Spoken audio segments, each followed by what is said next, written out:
Hi friends, എല്ലാവർക്കും നമ്മുടെ പുതിയൊരു എപ്പിസോഡിലേക്ക് സ്വാഗതം. ഈ സ്റ്റോക്ക് ഫോട്ടോഗ്രാഫി എന്ന് പറഞ്ഞിട്ടുള്ള ഒരു കൺസെപ്റ്റിനെ കുറിച്ച് നമ്മൾ നേരത്തെയും വീഡിയോ ചെയ്തിട്ടുണ്ട്. എങ്ങനെയാണ് നിങ്ങൾ ഫോണിലും അല്ലെങ്കിൽ ക്യാമറയിലും ഒക്കെ എടുത്തിട്ടുള്ള ഫോട്ടോസ് സെയിൽ ചെയ്ത് ഓൺലൈനായിട്ട് വിറ്റുകൊണ്ടോ നിങ്ങൾക്ക് എങ്ങനെയാണ് പൈസ ഏൺ ചെയ്യാൻ പറ്റുക എന്ന് പറഞ്ഞിട്ട് നമ്മൾ നേരത്തെ ഒരു വീഡിയോ ചെയ്തിട്ടുണ്ട്. ഇന്ന് നമ്മൾ പറയുന്നത് ലോകത്തിലെ തന്നെ അല്ലെങ്കിൽ ഏറ്റവും വലിയ ഒരു സ്റ്റോക്ക് ഫോട്ടോഗ്രാഫി സൈറ്റായിട്ടുള്ള ഷട്ടർസ്റ്റോക്ക് എന്ന് പറയുന്ന വെബ്സൈറ്റിൽ എങ്ങനെയാണ് നമുക്ക് നമ്മുടെ ഫോട്ടോസ് കോൺട്രിബ്യൂട്ട് ചെയ്യാൻ പറ്റുക, അപ്ലോഡ് ചെയ്യാൻ പറ്റുക, എങ്ങനെയാണ് അത് സെയിൽ ചെയ്യുക, എന്തൊക്കെയാണ് അതിൻ്റെ ക്രൈറ്റീരിയാസ് തുടങ്ങിയ കാര്യങ്ങളൊക്കെയാണ് നമ്മൾ ഇന്ന് ഈ വീഡിയോയിൽ പറയുന്നത്. ഇങ്ങനെ ഈ ഷട്ടർസ്റ്റോക്ക് പോലെയുള്ള ഒരുപാട് സ്റ്റോക്ക് ഫോട്ടോഗ്രാഫി വെബ്സൈറ്റുകളുണ്ട്. അതിനകത്തൊക്കെ നമുക്ക് ഫോട്ടോസ് വിൽക്കാനായിട്ട് പറ്റും. അങ്ങനെ പൈസ ഉണ്ടാക്കുന്ന ഒരുപാട് ഫോട്ടോഗ്രാഫേഴ്സ് ഉണ്ട്. ഫോട്ടോസും വീഡിയോസും ഒക്കെ അപ്ലോഡ് ചെയ്ത് വരുമാനം ഉണ്ടാക്കുന്ന ഒരുപാട് പേരുണ്ട്. എനിവേ, ഞാൻ നിങ്ങൾക്ക് ഇത് പറഞ്ഞുതരാം എങ്ങനെയാണ് ഈ ഷട്ടർസ്റ്റോക്കിൽ നമുക്ക് ഫോട്ടോസ് അപ്ലോഡ് ചെയ്യാൻ പറ്റുക. അതുപോലെ തന്നെ അതിന് വേണ്ട കുറച്ച് ക്രൈറ്റീരിയാസ് ഉണ്ട്. നമുക്ക് വെറുതെ ഒരു ഫോട്ടോസ് എടുത്ത് അപ്ലോഡ് ചെയ്യുക അത് അത്ര ഈസി ആയിട്ടുള്ള കാര്യമല്ല. അവർ പറയുന്ന കുറച്ച് ക്രൈറ്റീരിയാസ് അല്ലെങ്കിൽ അവരുടെ കുറച്ച് ഗൈഡ് ലൈൻസ് അനുസരിച്ച് മാത്രമേ നമുക്ക് ഫോട്ടോസ് അപ്ലോഡ് ചെയ്യാൻ പറ്റുള്ളൂ. അപ്പോൾ അതെങ്ങനെയാണ് ചെയ്യേണ്ടത്, അപ്ലോഡ് ചെയ്യുമ്പോൾ ശ്രദ്ധിക്കേണ്ട കാര്യങ്ങൾ എന്തൊക്കെയാണ് തുടങ്ങി ഡീറ്റെയിൽഡ് ആയിട്ടുള്ള ഒരു വീഡിയോ എങ്ങനെയാണ് അപ്ലോഡ് ചെയ്യുന്നത് എന്ന് കാണിച്ചുകൊണ്ട് ഡീറ്റെയിൽഡ് ആയിട്ടുള്ള ഒരു വീഡിയോ ആണ് നമ്മൾ ഇന്ന് ചെയ്യാൻ പോകുന്നത്.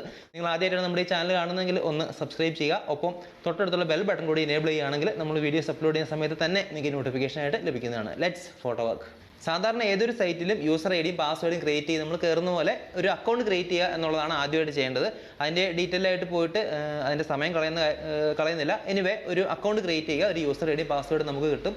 പ്രധാനമായിട്ട് ശ്രദ്ധിക്കേണ്ട കാര്യം, നമ്മളൊരു കോൺട്രിബ്യൂട്ടർ എന്നുള്ള രീതിയിലാണ് നമ്മളിവിടെ ചെയ്യേണ്ടത്. നമ്മൾ ഫോട്ടോസ് വിൽക്കാനുള്ള ആളാണ്, നമ്മൾ ഫോട്ടോസ് കോൺട്രിബ്യൂട്ട് ചെയ്യുന്ന ആളാണ്. സോ ആസ് എ കോൺട്രിബ്യൂട്ടർ എന്നുള്ള രീതിയിലാണ് നമ്മൾ ലോഗിൻ ചെയ്യേണ്ടത്, നമ്മൾ ആ ഒരു അക്കൗണ്ട് ക്രിയേറ്റ് ചെയ്യേണ്ടത്. എൻ്റെ അക്കൗണ്ട് ഷട്ടർസ്റ്റോക്ക് കോൺട്രിബ്യൂട്ടർ എന്നുള്ള രീതിയിൽ എൻ്റെ പേരും എൻ്റെ ഒരു കോൺട്രിബ്യൂട്ടർ ID തുടങ്ങിയ കാര്യങ്ങളൊക്കെ ഇവിടെ കാണാം. ഇതിൻ്റെ ഒരു ഹോം പേജിൽ നമുക്ക് കാണാൻ കഴിയും. ഇനി ഡീറ്റെയിൽ ആയിട്ട് നോക്കുകയാണെങ്കിൽ ശ്രദ്ധിക്കേണ്ട കുറച്ച് കാര്യങ്ങൾ, ഒരു ക്രൈറ്റീരിയ അല്ലെങ്കിൽ ഈ ഫോട്ടോസിന് മീറ്റ് ചെയ്യേണ്ട കുറച്ച് കാര്യങ്ങൾ എന്തൊക്കെയാണ് എന്നുള്ളതാണ്. അത് നമുക്ക് ആദ്യം പറയാം. എന്നിട്ട് നമുക്ക് ഫോട്ടോസ് എങ്ങനെയാണ് അപ്ലോഡ് ചെയ്യുന്നത് തുടങ്ങിയ കാര്യങ്ങളിലേക്ക് പോകാം. ഏതൊരു ഫയലാണെങ്കിലും അല്ലെങ്കിൽ ഏതൊരു വീഡിയോ ഫയലോ ഇമേജ് ഫയലോ എന്താണെങ്കിലും അതിൻ്റെ ഒരു ഫയൽ ഫോർമാറ്റ് ശ്രദ്ധിക്കുക എന്നുള്ളതാണ്. നമ്മളിവിടെ ശ്രദ്ധിക്കേണ്ട കാര്യം JPEG ഫോർമാറ്റിൽ അപ്ലോഡ് ചെയ്യാൻ ശ്രദ്ധിക്കുക. അതുപോലെ തന്നെ TIFF എന്നുള്ള ഒരു ഇമേജ് ഫോർമാറ്റിലും അപ്ലോഡ് ചെയ്യാനായിട്ട് ശ്രദ്ധിക്കുക എന്നുള്ളതാണ്. നമ്മൾ JPEG ഫോർമാറ്റിൽ അപ്ലോഡ് ചെയ്തില്ലെങ്കിൽ അവരുടെ ഒരു റിവ്യൂവിൻ്റെ സമയത്ത് അല്ലെങ്കിൽ അവർ അതിൻ്റെ ഒരു ഓട്ടോമാറ്റിക്കലി JPEG-ലേക്ക് കൺവേർട്ട് ചെയ്യുന്ന ഒരു അപ്രൂവൽ ഫേസ് ഉണ്ട്. ആ സമയത്ത് അവർ JPEG-ലേക്ക് കൺവേർട്ട് ചെയ്യും എന്നുള്ളതാണ് പറയുന്നത്. കറൻ്റ്ലി PSD ഫോർമാറ്റ് അല്ലെങ്കിൽ എന്താ ഫോർമാറ്റുകൾ, അതുപോലെ തന്നെ TIFF വിത്ത് മൾട്ടിപ്പിൾ ലെയേഴ്സ്, കൂടുതൽ ലെയേഴ്സ് ഉള്ള TIFF ഫോർമാറ്റും അവർ അക്സെപ്റ്റ് ചെയ്യുന്നില്ല. പ്രധാനമായിട്ട് ശ്രദ്ധിക്കേണ്ട കാര്യം JPEG ഫോർമാറ്റിൽ അപ്ലോഡ് ചെയ്യാനായിട്ട് ശ്രദ്ധിക്കുക എന്നുള്ളതാണ്. ഇൻ്റർനെറ്റിൽ ഡിസ്പ്ലേ ചെയ്യുന്ന ഓൾമോസ്റ്റ് എല്ലാ കളർ പ്രൊഫൈലും അല്ലെങ്കിൽ എല്ലാ ഇമേജസിൻ്റെയും കളർ പ്രൊഫൈൽ നോക്കുകയാണെങ്കിൽ അതൊരു sRGB പ്രൊഫൈലായിരിക്കും. സോ നിങ്ങൾ ഫോട്ടോസ് റെൻഡർ ചെയ്യുന്ന സമയത്ത് അല്ലെങ്കിൽ ഫോട്ടോഷോപ്പിലാണെങ്കിൽ ഫോട്ടോസ് ഔട്ട് എടുക്കുന്ന സമയത്ത് sRGB എന്നുള്ള ഫയൽ ഫോർമാറ്റിൽ അല്ലെങ്കിൽ കളർ പ്രൊഫൈലിൽ ഔട്ട് എടുക്കാനായിട്ട് ശ്രദ്ധിക്കുക. All images must be at least 4 mega pixel size ആയിരിക്കണം, അല്ലെങ്കിൽ അതിൽ വലുതായിരിക്കണം.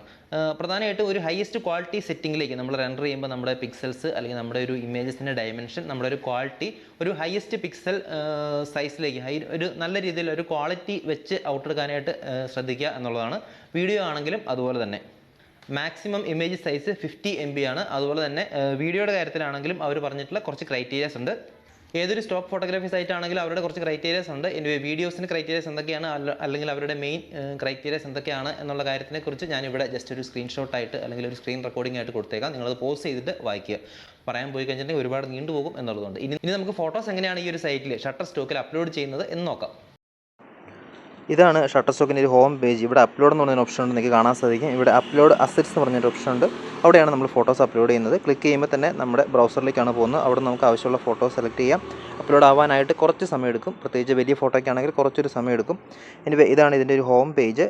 ഇവിടെ നമുക്ക് നോക്കുകയാണെങ്കിൽ നിങ്ങൾക്ക് കാണാൻ സാധിക്കുന്ന കുറച്ച് കാര്യങ്ങളുണ്ട്. എൻ്റെ ഒരു പ്രൊഫൈല്, അതുപോലെ തന്നെ ഈ പ്രൊഫൈലിൽ എന്തൊക്കെയാണ് കാര്യങ്ങളാണുള്ളത് തുടങ്ങിയ കാര്യങ്ങളൊക്കെ നമുക്ക് ഇവിടെ ശ്രദ്ധിച്ചാൽ കാണാൻ സാധിക്കും. പിന്നീട് നോക്കുമ്പോൾ ഹോം, ഏണിങ്സ്, പോർട്ട്ഫോളിയോ, ഇൻസൈറ്റ്, അതിൽ പോർട്ട്ഫോളിയോയിൽ സബ്മിറ്റ് കണ്ടൻസ്, പെൻഡിങ് കണ്ടൻസ് അങ്ങനെയുള്ള കാര്യങ്ങളൊക്കെ ഉണ്ടോ എന്ന് അറിയാൻ പറ്റും. നമ്മൾ എന്തെങ്കിലും ഫോട്ടോസ് അപ്ലോഡ് ചെയ്തിട്ടുണ്ടോ, എന്തെങ്കിലും പെൻഡിങ് ഉണ്ടോ.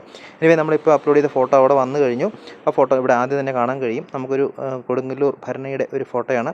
ആ ഫോട്ടോയുടെ താഴെയായിട്ട് ഒരു 3 ഡോട്ട് നിങ്ങൾക്ക് കാണാൻ സാധിക്കും. അവിടെ ക്ലിക്ക് ചെയ്യുമ്പോൾ എഡിറ്റ്, സബ്മിറ്റ്, അവിടെ 2 ഓപ്ഷൻ, അങ്ങനെ കുറച്ച് ഓപ്ഷൻ കാണാൻ സാധിക്കും. എഡിറ്റ് എന്നുള്ള ഓപ്ഷൻ ക്ലിക്ക് ചെയ്യുക. എഡിറ്റാണ് ക്ലിക്ക് ചെയ്യേണ്ടത്. ഇവിടെ നമ്മുടെ ഡിസ്ക്രിപ്ഷൻ ആഡ് ചെയ്യേണ്ടത്, ഫോട്ടോയുടെ ഡിസ്ക്രിപ്ഷൻ, ഫോട്ടോയുടെ കീവേഡ്സ്, ഏത് തരത്തിലുള്ള ഫോട്ടോയാണ്, എങ്ങനത്തെ ഫോട്ടോ ആണ്, അങ്ങനെ കുറച്ച് കാര്യങ്ങളൊക്കെ നമുക്കിവിടെ ആഡ് ചെയ്യാൻ സാധിക്കും. ആർട്ട്, റിലീജിയൻ, അങ്ങനെ 2 type of keywords, 2 type of കാറ്റഗറിയാണ് ഞാൻ ക്ലിക്ക് ചെയ്തത്. അതുപോലെ തന്നെ എന്തുമായിട്ട് ബന്ധപ്പെട്ടുള്ള ഫോട്ടോയാണ് ഇത് സെർച്ച് ചെയ്യുന്നവർക്ക് കിട്ടാൻ എളുപ്പത്തിന് വേണ്ടിയിട്ട് കുറച്ച് കീവേഡ്സ് നമുക്കിവിടെ കൊടുക്കാനായിട്ട് സാധിക്കും. ഭരണി, റിലീജിയസ് ഫെസ്റ്റിവൽസ്, ആർട്ട്, അങ്ങനെ കുറച്ച് കീവേഡ്സ് ഞാനിവിടെ അടിച്ച് വെച്ചിട്ടുണ്ട്. നിങ്ങൾക്ക് കാണാൻ സാധിക്കും നിങ്ങളുടെ ഫോട്ടോ എന്തുമായിട്ട് റിലേറ്റഡ് ആയിട്ടുള്ളതാണോ അല്ലെങ്കിൽ എന്തുമായിട്ട് ബന്ധപ്പെട്ട ഫോട്ടോ ആണ് എന്നുള്ളത് നോക്കിയിട്ട് നിങ്ങൾക്ക് ഫോട്ടോസിന് ആവശ്യമായിട്ടുള്ള കീവേഡ്സ് കൊടുക്കാനായിട്ട് സാധിക്കും. എനിവേ നമ്മുടെ ഫോട്ടോ അപ്ലോഡ് ആയി കഴിഞ്ഞു. നമ്മൾ സബ്മിറ്റ് ചെയ്ത ഫോട്ടോ എവിടെയാണ് പെൻഡിങ് എന്നുള്ളതിൽ ഒരു ഫോട്ടോ കാണിക്കുന്നുണ്ട്. ഇതാണ് നമ്മൾ അപ്ലോഡ് ചെയ്ത ഫോട്ടോ, നമ്മൾ സബ്മിറ്റ് ചെയ്ത ഫോട്ടോ. എനിവേ ഇവിടെയാണ് നമുക്കിത് കാണാനായിട്ട് സാധിക്കുന്നത് പെൻഡിങ്ങിൽ. ഇനിയിപ്പോൾ അവരത് റിവ്യൂ കഴിഞ്ഞിട്ട് ബാക്കി കാര്യങ്ങൾ നമ്മുടെ ഫോട്ടോ അവർ സെയിലിന് വെച്ചിട്ടുണ്ടോ അങ്ങനെയുള്ള കാര്യങ്ങളൊക്കെ നമുക്ക് പിന്നീട് അറിയാനായിട്ട് സാധിക്കും. ഇത് നമ്മുടെ ജസ്റ്റ് ഒന്ന് പ്രിവ്യൂ കാണുന്നതാണ്. നമ്മൾ അപ്ലോഡ് ചെയ്ത ഫോട്ടോ ഒന്ന് പ്രിവ്യൂ ആയിട്ട് കാണുകയാണ് ഇവിടെ ചെയ്യുന്നത്. എനിവേ ഇത് കോവിഡിൻ്റെ സമയത്ത് ഞാൻ കൊടുങ്ങല്ലൂർ ഭരണിക്ക് പോയപ്പം എടുത്ത ഒരു ഫോട്ടോയാണ്. ആ ഫോട്ടോ അപ്ലോഡ് ആയിട്ടുണ്ട്. അത് അവർ റിവ്യൂ ചെയ്തിട്ട് അതിന് ബാക്കി എന്തെങ്കിലും പ്രശ്നങ്ങളുണ്ടോ തുടങ്ങിയ കാര്യങ്ങളൊക്കെ നമുക്ക് അറിയാനായിട്ട് സാധിക്കും. പെൻഡിങ്ങിൽ റിവ്യൂവിനുമായിട്ടുള്ള പെൻഡിങ്ങിൽ ആ ഫോട്ടോ കിടക്കുന്നുണ്ട്.